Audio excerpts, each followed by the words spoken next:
Okay, so we were talking about the Carnot cycle for our project.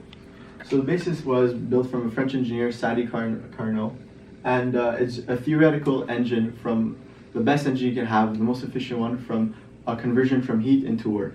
And for a simple heat exchanger, this is what it would look like. You have a hot water tank, and then it goes from the heat exchange from the hot water tank into a pump, if you will, that produces work. And then out here you have the heat that's entering into the cold water tank. And that's the basis for the Carnot cycle. You can also work the other way around for a refrigerator.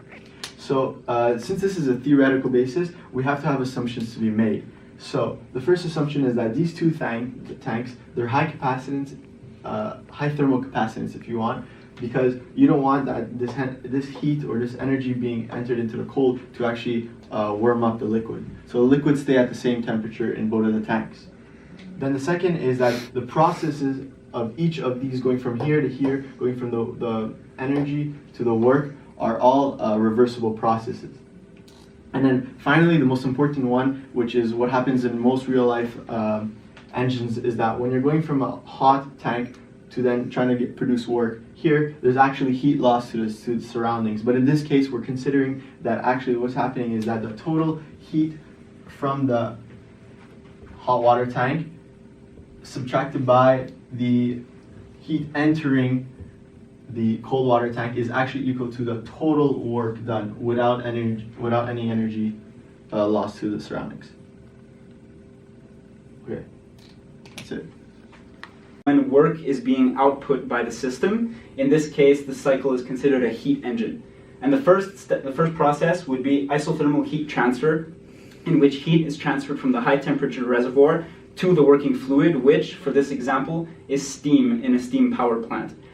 The second process would be adiabatic expansion, in which the temperature of the steam is decreasing from the temperature of the high reservoir to the temperature of the low reservoir through a turbine.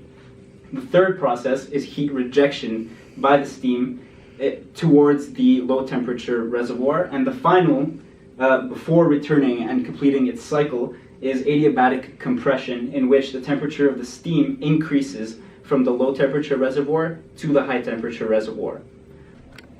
Okay, so what are the applications of the Carnot cycle? Basically, the first thing that you have to recall from the Carnot cycle is that it's an idealization.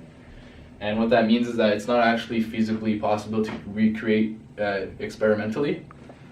And at the end of the day, to define the coefficient of performance of an ideal Carnot cycle, theoretically, you would have to compare the hot temperature to the low temperature by this formula, and then this would be the maximal efficiency for a Carnot heat engine. And basically engineers in real life can use this concept to try and approach their heat engines as close as possible to the idealization.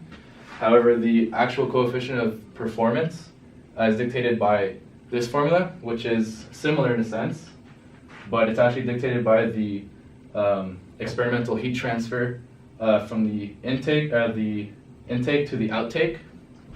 And so finally, at the end of the day, the most important fundamental thing to take back from these two equations is that the Q actual will always be much lower or equal to the Q ideal.